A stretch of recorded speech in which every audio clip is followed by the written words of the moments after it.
Hey, what's going on, Dodgers Nation? D-Mac here. You can follow me on Twitter and Instagram at DMac_LA. We've got the latest Juan Soto trade rumors. We've got some trade packages that the Dodgers could offer the Nationals if they want to land Juan Soto. Where will he end up? We're going to dive into that in just a second. But quick reminder for all latest Dodgers news, rumors, high videos, breakdowns, interviews, and more all season long. Be sure to hit that subscribe button, hit that notification bell, and if you really want to support the channel, smash that like button. And as always, I want your takes down below in the comment section. Today's Dodgers Nation question of the day: are you in or out on the Dodgers trading for Juan Soto? If you're in, drop an in. If you're out, drop an out. If you are in, drop some trade packages down below that you would offer if you were Andrew Friedman and the Dodgers. And then lastly, call your shot. Who do you think ends up with Juan Soto? Who trades for him? Will it be the Dodgers, the Yankees, the Padres, the Cardinals, the Mets? Drop your predictions down below. And for all latest Dodgers news,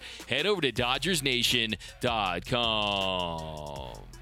So the biggest story in all of Major League Baseball right now is about Juan Soto. Which team is going to win the Soto sweepstakes at the deadline? And here's what we do know right now. What we do know is that pretty much across the board, every top MLB insider has predicted that he will at the very least be dealt by the deadline. From Jeff Passan to Tom Verducci to Joel Sherman to John Morosi to Scott Boris's puppet John Heyman, who said yesterday on MLB Network there's a decent to good chance that he'll be dealt. You pick the blue check mark out there. You pick the MLB insider. He has already predicted that Juan Soto is going to be moved by the August 2nd MLB trade deadline. And that's a big shift from when this news first broke that Juan Soto turned down the Nationals' 15-year, $440 million offer. Everyone said that, it was going to be a move they'd make in the offseason. Not so fast. The Nationals are looking to deal now if they can be floored by an offer. And yes, they are looking for a king's ransom, but that is the price you're going to have to pay for a 23-year-old generational talent that still has 2.5 years left of team control that's going to be on your squad for the next 3 postseasons. Yes, it is going to require at least 4 to 5 of your top prospects. Yes, you are going to have to include some big league-ready talent that has shown some potential to be a star. Yes, you will have to absorb the remaining $60+ million of Patrick Corbin's contract, so teams can't come cheap if they want the services of Juan Soto. You can't be cheap like the Washington Nationals were when they didn't want to charter a jet for Juan Soto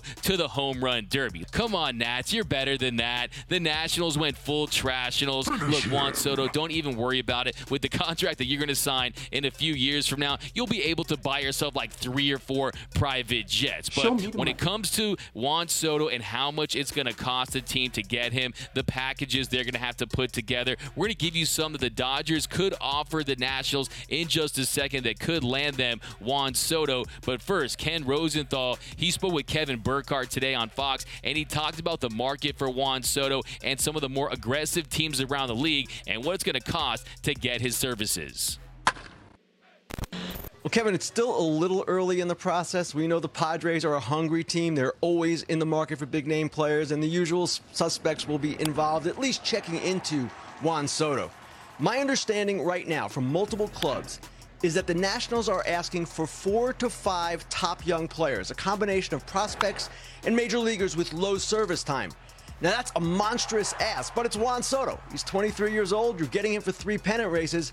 Teams are not offended by what the Nationals want, but they're worried that they can't meet that price.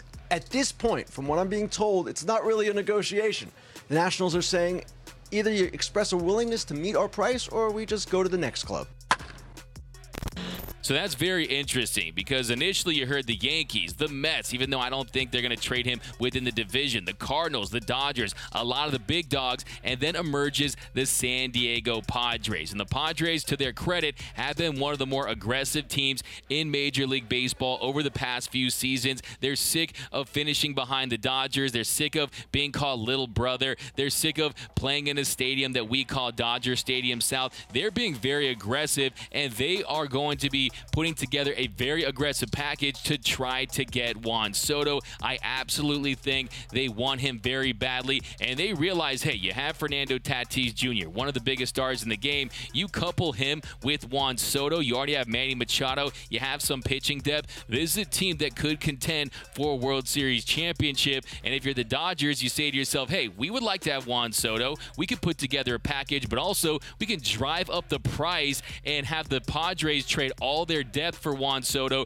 for 2.5 years. And maybe you really just gut their farm system and you end the Padres, and it's a major win now move for them. But will it actually work out? Because we know in Major League Baseball, yes, it's great to have stars. Yes, it's great to have MLB the Shohei Ohtani. Yes, it's great to have Mike Trout, but you don't win with just a few stars. You need that depth up and down the lineup. Just look at the Angels. They have two of the best players in the game. You have the best player in the last 10 to 12 seasons. You have the most unique player, the phenom in Shohei Ohtani, and they're an absolute joke. They're the Triple Angels, right? They're a team that really should trade Shohei Ohtani. So the Angels, they are really a case study. And look, it's not just about having that top-end talent. You need depth in the starting rotation. You need depth in the bullpen. You need a solid bench. Yes, the 1, 2, and 3 are important, but so are 24, 25, and 26 on your roster. But we're talking about Juan Soto. If you look at the NL WAR ranking since 2019, number 1 is Soto at 17.8. Second is Trey Turner, his BFF, at 17.4.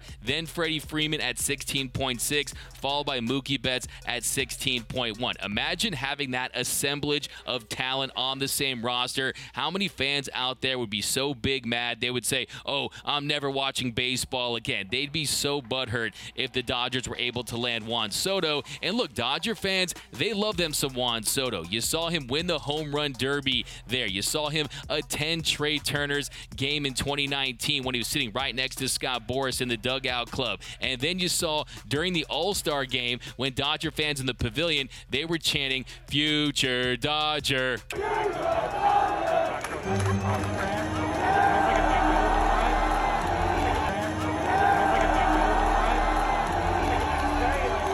And you love that. He turns around, he flashes that $500 million megawatt smile, and there's a lot of warm and fuzzy feelings between the Dodger fans and Juan Soto. Now, the big question is it a luxury or is it a need? Because he's an outfielder. He's not known for his defense. It's about what he can do at the plate. And you know the Dodgers, they could use some starting pitching. They could use some bullpen depth. Do they really need another superstar bat in this lineup that already has Mookie Betts and Trey Turner and Freddie Freeman, and the list goes on and on? Will Smith, who should have been an all-star. Do they? Probably not, but it is Juan Soto. This is a guy that's on track to be a Hall of Famer, and let me remind you just how rare that is. There's been over 20,000 players that have played Major League Baseball, and right now there's 271 players that have been enshrined in the Baseball Hall of Fame in Cooperstown. Yes, there's players that probably should be in that aren't right now. You got the steroid era Pete Rose, but that is how rare of an accomplishment that is. So the other way of looking at this is if you can get a Hall of Famer, if you can get a player of Juan Soto's caliber, you do it every day and twice on Sunday, even if it does mean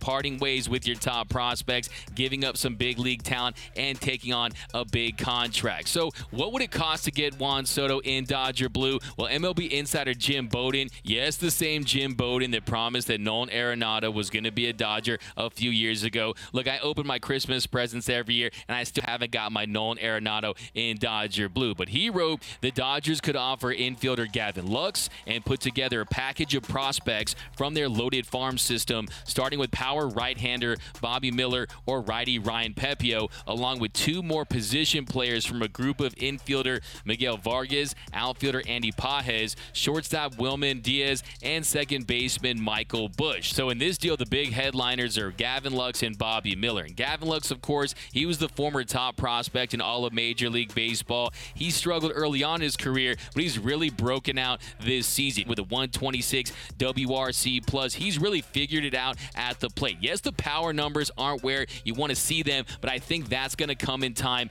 with Gavin Lux. And another thing to consider with Gavin Lux's value is the fact that if Trey Turner signs with another team this offseason, that Lux will be in line to be the Dodgers starting shortstop. So he's absolutely a contingency plan to be the long-term solution at shortstop for LA. So that's another thing if you're the Dodgers. He has some value beyond just being a solid player. He's a part of your future. And then there's Bobby Miller, the number 26 prospect in all of baseball, the Dodgers' top pitching prospect. You saw him recently in the Futures game. He definitely has that frontline potential. And yes, that delivery is a little rocky, but the Dodgers have already made strides in smoothing that out for Miller, so he'd be a big piece. Now, one name you didn't hear in that trade package was Dustin May. D-May, he had his first rehab start last night. Had some ups and downs, but his arm is feeling good. He's looking filthy. The velocity's there. The spin rate is there. And I think for the Dodgers to have a realistic chance of landing Juan Soto, they're going to have to include Dustin May in the deal. So here's a trade package that I think could get the Dodgers Juan Soto potentially.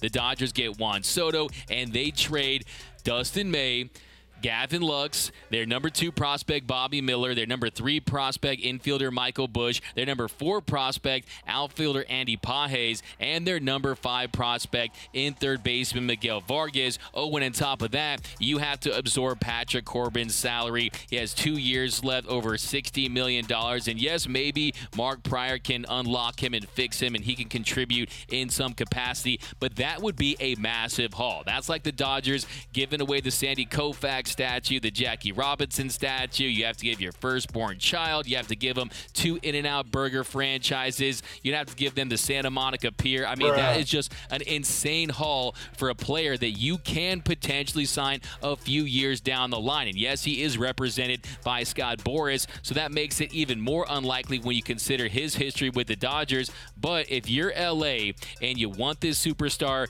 on your team and you say, hey, we know how to develop prospects. We can get a guy in the later rounds and turn him into a top prospect. Maybe you say to yourself, hey, this is a star we want on this team. But to me, I think the Dodgers, what they're going to do, they're going to drive up this price. I think he might end up with the San Diego Padres or the New York Yankees. Those would be my 2 picks right now. And I think the Dodgers should really focus on getting starting pitching and maybe add another reliever or 2, depending on how things go in the next few weeks as far as getting guys back from injury. But yes, Juan Soto, it's very enticing to have him in LA, but you're really gutting your farm system. I could talk myself into it if there were some trade packages that did include a Dustin May, Gavin Lux, plus all of those top prospects. But when you look at the haul it's going to be absolutely astronomical to get Juan Soto. And what if they trade for him and it's Soto? What if he has a down year? What if he gets injured? Is it really worth the price? And you consider the fact this lineup has a lot of talent, could really use a right-handed bat. I'm hoping the Boston Red Sox become the Boston Dead Sox and they just sell off their guys, and the Dodgers are able to get the right-handed bat they need in JD Martinez. So yes, you're always going to see the Dodgers in the mix with players like this, but it doesn't make the most sense when you consider the position of need, how much they're going to have to trade in the deal, and the fact that they have other needs that they could address before that. They could include some of those other guys for a Luis Castillo that can really help them win this season. Also consider the fact, too, this team has the magic this season. This Dodger team, you saw last night, Cody Bellinger hitting the grand slam. You saw Mookie Betts with the go-ahead 3-run shot in the 8th the night prior. This team has some magic, and do you really want to disrupt what they have when it comes to chemistry? So, yeah, to me, I just don't see this deal happening for the Dodgers. But, hey, they definitely have the prospect capital to get it done. They have the big league talent to get it done. They have the financial resources to absorb Patrick Corbin and kind of make it make sense with their ability to have success with reclamation projects. So they could fix Corbin, but I just don't see it happening. But let me know down below in the comment section, would you make this deal if you were the Dodgers? Should they gut their farm system and trade big league ready talent for Juan Soto? Let me know down below. And also, where do you think he ultimately ends up? Do you think it's the Padres, the Yankees, the Cardinals, other teams out there? Drop your Soto predictions down below. My name is D-Mac. You can follow me on Twitter and Instagram at DMac_LA. For all latest Dodgers news, rumors, hype videos, interviews, and more, be sure to hit that subscribe button, hit that notification bell, and if you want to see us post even more Dodgers content, smash that like button. And until next time, think blue, bleed blue, and I'm out.